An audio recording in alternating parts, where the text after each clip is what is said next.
আসসালামু আলাইকুম, সবাইকে শুভেচ্ছা জানাচ্ছি। মাসুম মাহবুব দেখছেন ওপেন রেজ ইউটিউব চ্যানেল এবং মাসুম মাহবুব ফেসবুক পেজ। বেশ কিছু ব্রেকিং খবর আছে আপনাদের জন্য।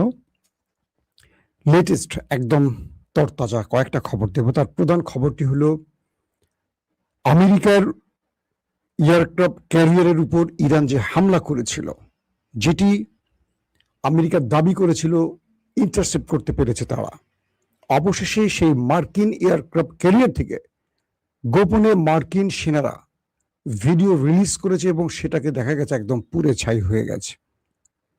পাশাপাশি ওমানে মিনা আল ফহল টার্মিনালে ভয়াবহ হামলার ঘটনা ঘটেছে। প্রশ্ন হলো, ওমানে হামলা করলো কারা? 3 নম্বর গুরুত্বপূর্ণ খবর,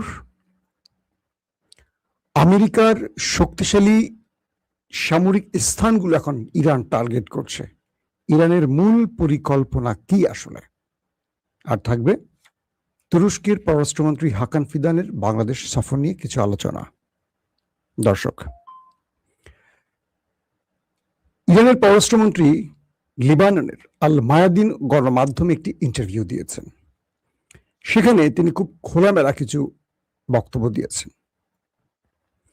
আব্বাস আরাকচি বলছেন, ইরান এমন এক জাতি যারা কখনো পরাজয় মেনে নিতে পারে না বা মেনে নেয় না। তারা যদি বুঝতে পারে তাদের সামনে পরাজয়, তখন তারা অনির্ধারিত একটা লড়াইয়ের দিকে এগিয়ে চলে। যারা পৃথিবীর হিস্ট্রি জানে, তারা পার্সিয়ান সাম্রাজ্যের বা সভ্যতার ইতিহাস জানে। যখন ইরান 7-8 বছর টানা যুদ্ধ করেছে, ইরাককে আমেরিকা ফুল সাপোর্ট দিয়েছে, তখনও ইরান হার মানেনি। এবার ইরান প্রমাণ করবে তারা আমেরিকার কাছে পরাজিত হবে না। আর ইরান লড়াইটা করছে জয়ের জন্য। কে বলছেন? Abbas Araghchi. আব্বাস আরাকচি কথাটা কিসের ভিত্তিতে বললেন? আব্বাস আরাকচি আজকে সহজ বাক্যে বললেন, ইরান চলছে মুস্তফা খামেনির নির্দেশনায়। পৃথিবীর গণমাধ্যম বা পশ্চিমা গণমাধ্যম যে বারবার বলছে মুস্তফা খামেনি নেই বা মুস্তফা খামেনি অসুস্থ বা মুস্তফা খামেনিকে সামনে রেখে আইআরজিসি দেশ চালাচ্ছে, এগুলো সব মিথ্যে প্রপাগান্ডা। ইরানের পররাষ্ট্রমন্ত্রী আব্বাস আরাকচি বলছেন, আমরা আমাদের সুপ্রিম লিডারের নিরাপত্তার কারণে তাকে যে কোনো ভাবেই হোক ইরান রাষ্ট্রের প্রয়োজনে আমরা অনেকটা গোপনে রেখেছি, কিন্তু প্রতিটি তার নির্দেশনাই রাষ্ট্র পরিচালিত হচ্ছে। যদি কেউ মনে করেন তিনি বেঁচে নেই বা তিনি অসুস্থ বলে সামনে আসছেন না, তারা সামনে খুব দ্রুত সারপ্রাইজ পাবেন, কারণ তিনি ঠিক আছেন, ভালো আছেন এবং রাষ্ট্র পরিচালনা করছেন। এবং আমেরিকা ইসরায়েলের সঙ্গে যে লড়াইটা চলছে তার পুরো নির্দেশনা মুস্তফা খামেনি দিচ্ছেন। কে বলছে এটা? Mister Abbas Araghchi. পাশাপাশি তিনি বলছেন, আইআরজিসি থেকে শুরু করে রাষ্ট্রের প্রতিটি সংস্থা, প্রতিটি সংগঠন, প্রতিটি রাষ্ট্রের কাঠামো তার নির্দেশনায় চলছে, কারো নির্দেশনায় না, মুস্তফা খামেনির নির্দেশনায় চলছে। এবং তাকে শত্রুর হাত থেকে রক্ষার জন্যই তাকে গোপনে রাখা হয়েছে, প্রকাশ্যে আনা হচ্ছে না। তার মানে আব্বাস আরাকচি এই বক্তব্যের মাধ্যমে আমরা এটা স্পষ্ট হয়ে গেলাম, মুস্তফা খামেনি বেঁচে আছেন। আমেরিকা যে বারবার বলছে বা পশ্চিমা গণমাধ্যম যে তাকে সামনে আনার জন্য প্ররোচিত করছে বিভিন্ন প্রপাগান্ডার খবর দিয়ে, এটিকে আবারও প্রমাণ করে দিল ইরানের মিথ্যা। কারণ একটা দেশের পররাষ্ট্রমন্ত্রী এতটা জোর দিয়ে মিথ্যা বলতে পারেন না। 2 নম্বর, ইরান যেটা করে, ধরেন ইরানের বিরুদ্ধে আমেরিকা ইসরায়েল যখন অ্যাটাক করেছে, তখন তারা বলেছে অমুককে মেরে ফেলেছি, তমুককে মেরে ফেলেছি। ইরান কিন্তু চুপ থাকে, 2 ঘন্টা পর, 6 ঘন্টা পর বা 8 ঘন্টা পর স্বীকার করে। অর্থাৎ ওই সময়টা তারা চুপ থাকে, সরাসরি বলে না যে ইসরায়েল মিথ্যা বলছে, তারা মরেনি, তারা বেঁচে আছে, এটা বলে না। ইরান চুপ থাকে। চুপ থেকে ইরান তার সঙ্গত সময়, কৌশলী সময় তারা সেটাকে প্রকাশ করে। কিন্তু মুস্তফার ক্ষেত্রে প্রেসিডেন্ট মাসুদ পেজিশকিয়ানি স্পষ্ট বার্তা দিয়েছেন এর আগে। এবার আব্বাস আরাকচি স্পষ্ট বলছেন তার নির্দেশনায় পুরো ইরান চলছে। দর্শক, 2 নম্বর যে বিষয়টি তিনি বলছেন, ইরানকে আঞ্চলিক পরাশক্তি ভাবতে হবে আমেরিকাকে। আমেরিকা যদি মনে করে যে তারা ইরানে এসে রেজিম চেঞ্জ ঘটিয়ে যা খুশি তা করে যাবে বা ইরানে হামলা করে এখান থেকে তারা তাদের স্বার্থ পূরণ করে যাবে, এটা আমেরিকার ভুল সিদ্ধান্ত। কে বলছেন? Abbas Araghchi. তিনি বলছেন ইরান একটি আঞ্চলিক পরাশক্তি এবং আমেরিকাকে এই পরাশক্তি ভেবেই আগামীতে ইরানের সাথে সম্পর্ক বা শত্রুতা করতে হবে। তার মানে ইরান নিজেকে পরাশক্তির ঘোষণা দিয়ে ফেলেছে আমেরিকাকে ভালো চাপাটাঘাত করে। এখন আমেরিকাকে বলছেন যে আপনি ইরানের সাথে শত্রুতা করবেন না বন্ধুত্ব করবেন বা আগামী দিনে কিভাবে পথ চলবেন, ইরানকে পরাশক্তি ভেবে আপনি সে সিদ্ধান্ত নেন। পাশাপাশি তিনি বলছেন লেবাননের বৈরুতকে ধ্বংস করার জন্য ইসরায়েলি চক্রান্ত ইরান ব্যর্থ করে দিয়েছে, কারণ এই বৈরুতে বড় রকম আক্রমণের পরিকল্পনা ছিল নেতানিয়াহুর। পরবর্তী ইরান ঘোষণা দিয়েছে লেবাননের বৈরুতে যদি ইসরায়েল কোনো বড় আক্রমণ চালায় সেক্ষেত্রে ইরান ইসরায়েলের সাথে যুদ্ধে জড়িয়ে পড়বে এবং পুরোপুরি অ্যাটাকে চলে যাবে। এই ঘোষণার পর পাশাপাশি বলছে যুদ্ধবিরতি ভেঙে ফেলবে ইরান, মানে আমেরিকার সাথে লড়াই শুরু করবে। এই ঘোষণার পর ট্রাম্পের চাপে বৈরুতের আক্রমণ থেকে সরে এসছে নেতানিয়াহু, কিন্তু দক্ষিণে লেবাননের দক্ষিণে এখনো হামলা চলছে। আজকের রিপোর্ট অনুযায়ী সেখানে এ পর্যন্ত ৩,৫০০ লেবানিজকে হত্যা করেছে দখলদার বাহিনী। তবে এর মধ্যে তাদেরও প্রচুর সেনা হতাহত হয়েছে মুক্তিকামী বাহিনীর হাতে। পাশাপাশি তাদের রকেট এবং মিসাইল অ্যাটাকে ওই দেশটির ভেতরে, নেতাকাকুর দেশটির ভেতরেও অনেকের প্রাণ গেছে এমন খবর পাওয়া গেছে, যদিও ইসরায়েল সেটিকে অ্যাডমিট করছে না। পাশাপাশি তিনি আরো বলছেন যে আমরা লেবাননের উপর হামলার বিষয়টিকে গভীর পর্যবেক্ষণ করছি, যদি ওই দেশটি লিমিট ক্রস করে তাহলে আমরা এই যুদ্ধবিরতি আর রাখবো না, আমরা সরাসরি আক্রমণে চলে যাব এবং আমরা সেইভাবে প্রস্তুতি নিয়ে রেখেছি। দর্শক, এর মধ্যে খুব গুরুত্বপূর্ণ আরেকটি খবর চলে এলো, ওমানে একটা বড় আক্রমণ হয়ে গেছে। ওমানটা কে? ওমান হলো আমেরিকার মিত্র, ওমান হলো ইরানের মিত্র। প্রথম থেকে এই ওমান চেষ্টা করছিল দুই দেশের মধ্যে মধ্যস্থতা করতে যাতে যুদ্ধটা না বাড়ে।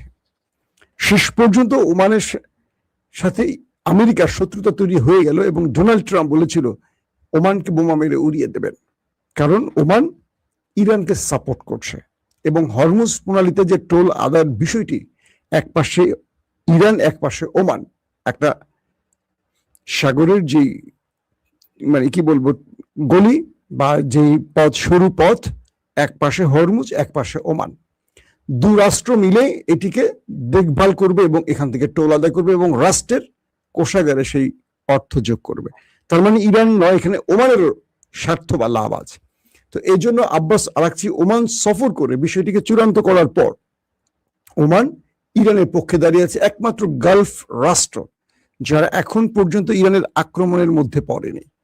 ইরান গালফের প্রতিটি দেশে আক্রমণ করলে ওমানে সেই অর্থে বড় কোনো আক্রমণ করেনি, কারণ ওমান ইরানের বন্ধু হয়ে তার পাশে দাঁড়িয়েছে। তো এই জন্য ওমানে বোমা মেরে উড়িয়ে দেওয়ার হুমকি ডোনাল্ড ট্রাম্প দিয়েছিলেন। আজকে দেখা গেল কি, গত 2-3 দিন সিরিজ অ্যাটাক চলছে বাহরাইন, কুয়েতে। আজকে ওমানের একটি মিনা আল ফাহাল টার্মিনালে ভয়াবহ অ্যাটাক হয়েছে এবং বলা হচ্ছে যে সেখানে যে ওয়েল লোডিং এর যেই কি বলবো সিস্টেম, সেটাকে বন্ধ রাখা হয়েছে। এখন প্রশ্ন উঠছে যে ওমানে হামলাটা করলো কারা? ইরান বলছে যে আমরা ওমানে হামলা করিনি, করবো না, এটা আমাদের বন্ধু রাষ্ট্র। আমরা কুয়েতের বিমানবন্দরেও হামলা করিনি। আইআরজিসি কে মার্কিন যুক্তরাষ্ট্র দায়ী করে বলছে এটা আইআরজিসি করছে। আইআরজিসি বলছে যে এটা প্যাট্রিয়ট ব্যবস্থার ভুল পরীক্ষা বা প্যাট্রিয়ট ব্যবস্থার কোনো অসাবধানতার জন্য বা আমেরিকা নিজেরাই কোনো স্যাবোটাজ করতে পারে। এটা ইরান করেনি। ইরান যেটা করে সেটা অ্যাডমিট করে, এটা ইরানের পক্ষ থেকে জানানো হয়েছে। আর ওমানের বিষয়টি বলা হচ্ছে যে ওমানের সাথে আমেরিকার তিক্ততা, আমেরিকা হয়তোবা তারা সেখানে কোনো ফলস ফ্ল্যাগ অপারেশন করেছে, কিন্তু স্বীকার করছে না। ইরান বলছে যে ওমানে আমরা হামলা করিনি, এটি ইসরায়েল করতে পারে। ইসরায়েলের দিকে হাত তুলেছে ইরান। ওমান এই ব্যাপারে এখনো কিছু বলেনি। তারা অয়েল লোডিং সাসপেন্ড রেখেছে। আস্তে আস্তে হয়তো বেরিয়ে আসবে। ইরান বলছে আমরা ধারণা করছি, ওই দেশটির নাম বলে, তবে সেটিও বেরিয়ে আসবে। এখন প্রশ্ন হলো, ডোনাল্ড ট্রাম্প যে ওমানকে উড়িয়ে দেওয়ার ঘোষণা দিয়েছেন, এটা কি তার নীরব কোনো খেলা কিনা? কারণ ওমানের উপর আমেরিকা ইসরায়েলের রাগ এখন অনেক বেশি, কারণ এই ওমানই রয়েছে মার্কিন ঘাঁটি, আবার সেই ওমানের সাথে ইরানের সখ্যতা, আর তাই আমেরিকার এখন কুনজরে পড়েছে ওমান। এরই মধ্যে মার্কিন গণমাধ্যম সিএনএন থেকে শুরু করে বড় বড় গণমাধ্যমগুলোতে একটা ফুটেজ, একটা সংবাদ খুব বড় করে ব্রেকিং আকারে প্রকাশিত হচ্ছে। সেখানে দুদিন আগে ইরান মার্কিন এয়ারক্রাফটকে যে টার্গেট করেছিল, আমেরিকা বলেছিল যে ইরানের সেই অ্যাটাক তারা ইন্টারসেপ্ট করেছে, কিচ্ছু হয়নি। ইরান বলেছিল আগুন ধরে গেছে, আমেরিকা বলেছে কিচ্ছু হয়নি। পশ্চিমা গণমাধ্যমগুলো আমেরিকার পক্ষে খবরটা প্রচার করেছিল। আজকে সেই এয়ারক্রাফট ক্যারিয়ার থেকে মার্কিন একজন সেনা গোপনে ভিডিও রিলিজ করেছে, নাম প্রকাশ অনিচ্ছুক রেখে। সেখানে দেখা গেছে এয়ারক্রাফট ক্যারিয়ারটাকে একদম 12টা বাজিয়ে ফেলছে, আগুনে পুড়ে ভেতরটা পুরো জিলজিলা হয়ে গেছে। জিলজিলার অর্থ কি ভাই? এটা নতুন শব্দ বের করলাম। সোশ্যাল মিডিয়া অনেক শব্দ বলা খুব কঠিন, এই শব্দের জন্য অনেক সমস্যায় পড়তে হয়। তো যাক, নতুন একটা শব্দ বের করলাম, জিলজিলা। বাংলা অভিধান চেক করে দেখতে হবে অর্থ কি। তো এই ভিডিওটি রিলিজ করার পর তিনি বলছেন, তার নাম প্রকাশ না করে বলছে যে ইরান যখন হামলা করেছে এই পুরো এয়ারক্রাফট ক্যারিয়ারের ভেতরে আগুন ধরে গেছে ভয়াবহভাবে, যদিও আমেরিকা সেটা স্বীকার করেনি। তার মানে কি দাঁড়ালো?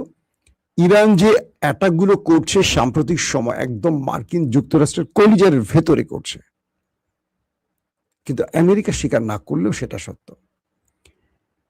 আন্তর্জাতিক গণমাধ্যমগুলো বলছে ইরানের সাম্প্রতিক অ্যাটাকগুলো যুদ্ধবিরতির পর, আগে তো ইরান করছে ম্যাসিভ আকারে। আমেরিকা যে উত্তেজনা ছড়াচ্ছে বারবারি ড্রোন পাঠিয়ে, যুদ্ধ বিমান পাঠিয়ে, রিফুয়েলিং ট্যাঙ্কার পাঠিয়ে, তার প্রতি উত্তর যে ইরান দিচ্ছে, সেইখানে আমেরিকার অনেক ক্ষতি হয়েছে। একটি হলো এয়ারক্রাফট ক্যারিয়ার, প্রায় 5-6টা MQ-9 রিপার ড্রোন, তারপর তাদের F-35, তারপর তাদের আছে, এগুলো কিন্তু যুদ্ধবিরতির পরের, যুদ্ধের মধ্যে না, যেটা 40 দিনের যুদ্ধ তার পরের কথা বলছি। এরপরে রয়েছে তাদের রিফুয়েলিং ট্যাঙ্কার। ব্যাপক ক্ষতি হয়েছে এর মধ্যে। যখনই তারা ইন্টারন্যাশনাল বা আন্তর্জাতিক জলসীমায় ঢুকছে, ইরান শুট করছে। ইরান আমেরিকাকে তোয়াক্কা করছে না। তো বলা হচ্ছে যে মার্কিন যুক্তরাষ্ট্রের শক্তিগুলোকে দুর্বল করার জন্য ইরান এই খেলাটা নেমে পড়ছে। তারা গত দুদিন আগে বাহরাইনে 5ম নৌবহরের সদর দপ্তরে হামলা করে ব্যাপক ক্ষতি করেছে। আমেরিকা স্বীকার করেনি, পরক্ষণে গণমাধ্যমের স্যাটেলাইট ইমেজে দেখা গেছে সেটাকে মোটামুটি লন্ডভন্ড করে দিয়েছে। এটার প্রতি উত্তরে কুয়েতে যে অ্যাটাকটা হয়েছে ইরান স্বীকার করেনি। দুটো প্রশ্ন আসছে এখানে। কুয়েতে মার্কিন ঘাঁটি রয়েছে, ওমানেও মার্কিন ঘাঁটি রয়েছে, এবং কুয়েত বা ওমানকে রক্ষার দায়িত্ব আমেরিকা নিয়েছে বলে সেখানে ঘাঁটি করেছে। অর্থাৎ তারা পেট্রোডলার নিচ্ছে বিনিময়ে এই গালফ কান্ট্রিগুলোকে নিরাপত্তা দেবে, তাই তো? তাহলে ইরান যদি এটা করেই থাকে, আমেরিকা ইন্টারসেপ্ট করছে না কেন? প্রশ্নটা আসে না? গালফ যদি প্রশ্ন করে যে তুমি আমার থেকে টাকা নিচ্ছ আমাকে রক্ষার বিনিময়, তুমি বলছো ইরান এটা করেছো, তাই তুমি ইন্টারসেপ্ট করো নাই কেন? তোমার প্যাট্রিয়ট থার্ড কোথায়? তার মানে হলো এটার সাথে ওরা জড়িত। ওরা নিজেরাই কাতারের বিমানবন্দর ধ্বংস করতে চেয়েছে, ওরা নিজেরাই ওমানকে বা ওমানের তেল রিফুয়েলিং সেন্টারকে ধ্বংস করার জন্য এই অ্যাটাকগুলো করছে, এবং ওই সময়টা তারা প্রতিরক্ষা ব্যবস্থাকে অফ রাখছে। এটা মোটামুটি ক্লিয়ার। তো আন্তর্জাতিক তথ্যগুলো বলছে যে মার্কিন 5ম নৌবহর, মার্কিন প্রতিরক্ষা ব্যবস্থা যেখানে যেখানে আছে, এয়ারক্রাফট ক্যারিয়ার যেখানে যেখানে আছে, ইরান এখন সেই জায়গাগুলো টার্গেট করছে। অর্থাৎ আসন্ন যুদ্ধে আমেরিকা যেন বড় কোনো সফলতা ইরানের বিরুদ্ধে না পায়, তাই গালফ কান্ট্রিতে আমেরিকাকে দুর্বল করার জন্য ইরান এই আক্রমণগুলো এখন পরিকল্পিত করছে। ধরেন আমেরিকা একটা ড্রোন পাঠাচ্ছে বন্দর আব্বাসে বা কেশব দ্বীপে, ইরান কি করছে? অমুক দেশে মার্কিন ঘাঁটিতে একটা মারছে। ওই মার্কিন ঘাঁটিটি অ্যাক্টিভ থেকে ওইখান থেকে আমেরিকা ইরানের ব্যাপারে অ্যাক্টিভলি কাজ করছে, বা ওইখান থেকে তারা নজরদারি করছে, বা ওখান থেকে তারা ড্রোন পাঠাচ্ছে, বা ওখান থেকে তারা নৌবহর পাঠাচ্ছে, ধরেন প্ল্যানটা ওখান থেকে হচ্ছে, বা সেন্টকমের একটা সদর দপ্তর ওখানে আছে, ইরান ওখানে হিট করছে। তার মানে ইরানের টার্গেটটা হলো আমেরিকাকে গালফে দুর্বল করে ফেলা। এই অঞ্চলে যেন আমেরিকা সফলভাবে ইরানকে টার্গেট করতে না পারে, সেই জন্য মূল টার্গেটগুলোকে ধ্বংস করে দিচ্ছে দর্শক। আর এই এয়ারক্রাফট যেটার কথা বললাম, যেটাকে ইরান ধ্বংস করেছে, এটার দাম হলো প্রায় 20 বিলিয়ন মার্কিন ডলার। তার মানে আমেরিকার কি পরিমাণ ক্ষতি হচ্ছে কল্পনা করেন। শেষ খবরটি দিতে চাই, সেটি হলো যে হাকান ফিদান, ইরানের খুব পাওয়ারফুল একজন পররাষ্ট্রমন্ত্রী, তিনি এখন বাংলাদেশ সফরে আছেন, 3 দিনের জন্য থাকবেন। ইতিমধ্যে বাংলাদেশের পররাষ্ট্রমন্ত্রী, সহকারী উপমন্ত্রী 3-4 জন মন্ত্রী তাকে বরণ করে নিয়েছেন, একদম সেই সম্মানের স্বার্থে। পুরো ভারতের এখন বুকে জ্বালাপড়া করছে, তারা গ্যাস্ট্রিকের ওষুধ 3 বেলা খাচ্ছে, এতটা গ্যাস উঠছে, তাদের বুকে জ্বালাপড়া বেড়ে গেছে। তাকে নিয়ে আমি আলাদা একটা এপিসোড করবো, হাকান ফিদানকে নিয়ে। তো হাকান ফিদানের বাংলাদেশ সফরটি খুবই গুরুত্বপূর্ণ এই মুহূর্তে, এই কারণেই যে তারেক রহমান সরকার পাকিস্তান থেকে সামরিক অস্ত্র কেনার একটা চিন্তা করছে, চীনের সাথে একটা পরিকল্পনা করছে, এবং সঙ্গে তুরস্ক। এই 3টি দেশের সম্মিলিত বা সম্মিলনে বাংলাদেশের সশস্ত্র বাহিনীকে, নৌবাহিনীকে বা বিমান বাহিনীকে আরো আধুনিক করার জন্য তারেক রহমান সরকার যে পরিকল্পনা আসছে, এটার বাস্তব রূপ তুরস্কের হাত দিয়ে আসবে। তুরস্কের ড্রোন প্রতিরক্ষা ব্যবস্থা, আরো অনেক কিছু যুক্ত হবে। পাশাপাশি আমাদের অভ্যন্তরীণ নিরাপত্তা প্রশ্নে তুরস্কের অনেকগুলো সাপোর্ট আসবে, এই বিষয়গুলোই আলোচনায় আছে। তাই বলছি যে ডিটেল আলোচনাটা আমি পরবর্তী করব। কিন্তু হাকান ফিদানের বাংলাদেশে পা রাখার পর ভারতের গণমাধ্যমগুলো তীক্ষ্ণ চোখ রাখছে বাংলাদেশের দিকে, কি ঘটতে পারে, কি ঘটতে যাচ্ছে। অবশ্যই আমরা চোখ রাখছি, সেই বিষয়ে আমরা আপনাদের বিস্তারিত জানাবো। আজকের মতো শেষ করছি, প্রত্যেকে ভালো থাকবেন, আল্লাহ হাফেজ।